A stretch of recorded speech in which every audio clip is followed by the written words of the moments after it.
Hi! Welcome back to my channel. ఈరోజు most trending Lakshmi కాసుతో lotus షేప్‌లో వచ్చే హెయిర్ పిన్స్ ఎలా చేయాలో చూపిస్తున్నాను. మెయిన్‌గా ఓహెచ్‌పీ షీట్‌కి 3 గమ్ అప్లై చేసుకొని లక్ష్మీ కుందన్స్‌ని 2 కుందన్స్ కట్ చేసుకుంటే సరిపోతుంది. పై కుందన్ అక్కర్లేదు.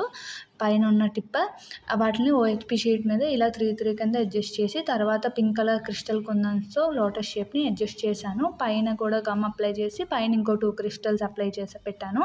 ఆ తర్వాత కింద గ్రీన్ కలర్ కుందన్స్ పెట్టాను గమ్ అప్లై చేసి. ఆ గ్రీన్ కలర్ కుందన్స్ తర్వాత వైట్ స్టోన్స్ యాడ్ చేస్తే ఇంకా లుక్ మారుతుంది, చాలా బాగుంటుంది. తర్వాత ఓహెచ్‌పీ షీట్ నుంచి వాటిని కట్ చేసుకున్నాను. కట్ చేసుకున్నాక ఐ పిన్స్ ఉంటాయి కదా, వాటిని యూ షేప్‌లో బెండ్ చేసుకున్నాను. సో వీటికి గమ్ అప్లై చేసి ఐ పిన్స్ పెట్టేసి ఒక 3 అవర్స్ వాటిని గమ్ డ్రై అయ్యే వరకు డ్రై చేయనిచ్చాను. ఇంతే.